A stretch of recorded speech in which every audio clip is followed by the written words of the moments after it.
जय शंकर ओम श्री साम्बाकी।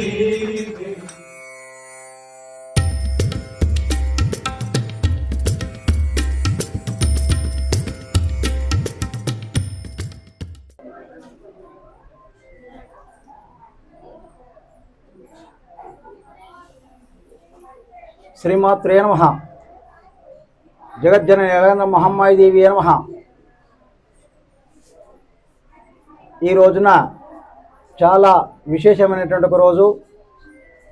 మనకు ప్రతి ఉగాది కొత్త సంవత్సరం, తెలుగు సంవత్సరం, నూతన సంవత్సరంలో ప్రారంభం అయ్యే ముందు అమావాస్య రోజున మన జగజ్జనని యలగంద మహమ్మాయి దేవి యొక్క మందిరంలో విశేషమైనటువంటి ఒక పూజలు నిర్వహించడం జరుగుతుంది. దానికి గాను విశ్వావసనామ సంవత్సరం ప్రారంభించే ముందు క్రోధినామ సంవత్సర పాల్గొన బహుళ అమావాస్య రోజున కాళికాదేవి రూపంలో అమ్మవారిని కొలవడం జరిగింది. కాళీమాత అంటే నల్లని రూపంలో ఉన్నటువంటి ఒక చీకట్లో ఉండేటువంటి ఒక మాత. ఆ అమ్మవారు విశేషమైనటువంటి ఒక శక్తి స్వరూపుని. ఆ శక్తి అనుగ్రహం అందరికీ కావాలి అని చెప్పి కోరుకుంటూ మరి ఉగాది కన్నా ముందు ఒక రోజు విశేషమైనటువంటి ఒక పూజలు నిర్వహించడం జరుగుతూ ఉంది ఈ ఆలయంలో. తర్వాత ఉగాది తర్వాత మహాపడి నివేదన కార్యక్రమం నిర్వహించడం జరుగుతుంది.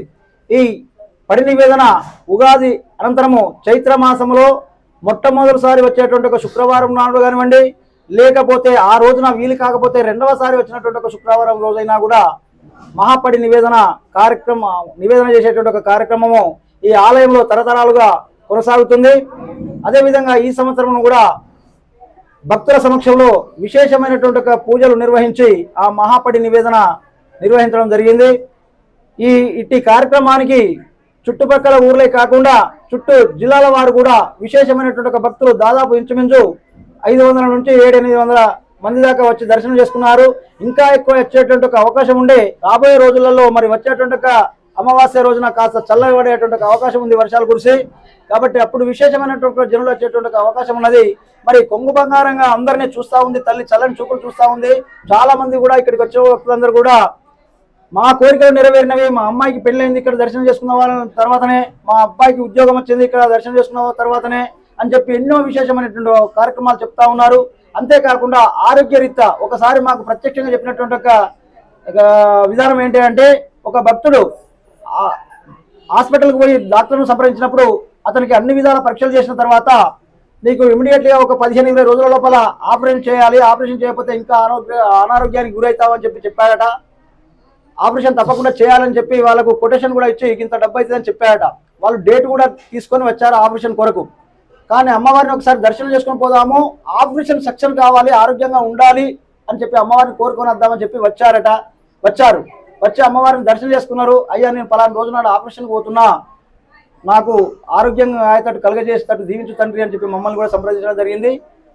ఆ అమ్మవారి ఆజ్ఞ, అమ్మవారి అనుగ్రహం తప్పకుండా ఉండాలి, నీ ఆరోగ్యం కుదుటపడాలి, ఆపరేషన్ సక్సెస్ అని చెప్పి మనం మాత్రమే ఆశ్రయం చేశాము. చేసిన తర్వాత వాళ్ళు ఆపరేషన్ రోజు నాడు డేట్ ఇచ్చిన ప్రకారం ఆలయం హాస్పిటల్కి పోయినారట. హాస్పిటల్కి పోయిన తర్వాత మళ్ళీ పునఃపరిశీలన చేస్తారు. అంటే కండిషన్ ఎట్లా ఉన్నదని చెప్పి మళ్ళీ పరీక్షలు చేస్తారన్నమాట.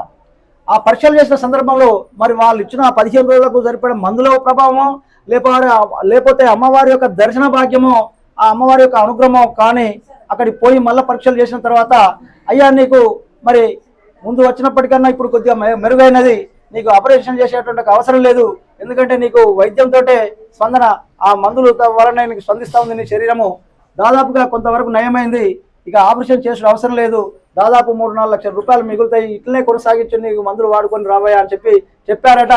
నాకు అమ్మదయ వలన నాకు 4-4 లక్షల రూపాయలు ఖర్చు తప్పినది.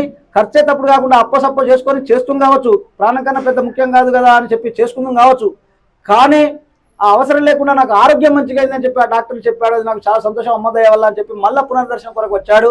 ఈ విధంగా ఇక్కడికి వచ్చిన వారికి చాలా మందికి కూడా నయమవుతుంది. ఏ కార్యక్రమం కోరుకున్నా కూడా, ఏ కోరికలు ఉన్నా కూడా నెరవేరుతున్నాయని చెప్పి చాలా మంది భక్తులు చెప్తా ఉన్నారు. మరి ఏదో పురాతనంలో ఎప్పుడు నిర్మించినటువంటి ఈ అమ్మవారి గుడి ఎలాంటి శక్తో, ఎలాంటి యంత్రబలమో, ఎలాంటి మంత్రశక్తో, ఎలాంటి పుణ్యబలమో కానీ ఇది ఆలయం చూస్తే చాలా చిన్నగా ఉంటుంది, ఏదో పిక్నిక్ పోయిన టైప్లో ఉంటుంది. ఇక్కడికి వచ్చిన వాళ్ళు మాత్రం ఎంత ఎండగొట్టినా, ఎంత ఉడకబోసినా అసలు ఇక్కడి నుంచి కదలనే కదలరు, ఇక్కడి నుంచి పోనే పోరు. అంత ప్రభావితంగా ఉంటుంది, ఇక్కడ ప్రశాంతంగా ఉంటుంది. ఇంటికాడి ఉన్నటువంటి ఒక పనులు కానివ్వండి, ఇంటికాడి ఉన్నటువంటి ఒక బాధలు కానివ్వండి అన్నీ మర్చిపోతారు. వాళ్ళ బాధలు నెరవేరుతాయి, వాళ్ళకు ప్రశాంతత ఉంటుంది. కాసేపు రిలాక్స్గా అయ్యి ఆనందభరితంగా ఉండి తీర్థప్రసాదం స్వీకరించి అమ్మను మరీ మరీ దర్శనం చేసుకొని వెళ్తా ఉన్నారు. అదేవిధంగా ఈ రోజున కూడా మరి వైశాఖ చైత్ర మాసమును పురస్కరించుకొని విశ్వావసనామ సంవత్సర చైత్ర మాసంను పురస్కరించుకొని మహాపడి నివేదన మరి రేపు పౌర్ణమి ఉంది, ఇవాళ శుక్రవారం ఉంది. రెండింటిని పురస్కరించుకొని ఒకటే రోజు మరి మళ్ళీ ఎండాకాలంలో రాలేరు కనుక, భక్తులు రాలేరు కనుక మరి రెండు కార్యక్రమాలు ఇది ఒకటే రోజు నాడు నిర్వహిస్తామని చెప్పి కమిటీ వారి తీర్మానం చేత ఈ రోజున అట్టి పూజా కార్యక్రమాలు పూర్తి స్థాయిలో నిర్వహించడం జరిగింది. మరి అభినందనలు తెలియపరుస్తూ ఉన్నారు, చాలా సంతోషము. మరి మేము కూడా మా తోటి పురోహితులైనటువంటి ఒక కొండాపూర్ గ్రామవాస్తవులు వీరు కూడా అమ్మవారి సేవలో పూజలు పాల్గొనడం కొరకు వారు కూడా వచ్చారు. విశేషంగా స్వచ్ఛందంగా మా సంఘం తరఫున ఎవరు ఖాళీగా ఉంటే వారు వచ్చి పూజల కార్యక్రమాలు నిర్వహిస్తా ఉన్నాము. ఇక రాబోయే రోజులలో కూడా ఇటువంటి సేవ చేసేటువంటి ఒక మహాభాగ్యం అమ్మవారు మాకు ప్రసాదించాలని, ఆయుర ఆరోగ్యాలుగా ఉంచాలని, ఆర్థికంగా ఎదిగేటట్టు కలజేయాలని చెప్పి అమ్మవారిని ప్రార్థిస్తూ మరి సర్వే జన సుఖినో భవంతు. జై మహమ్మాయి మాతాకి.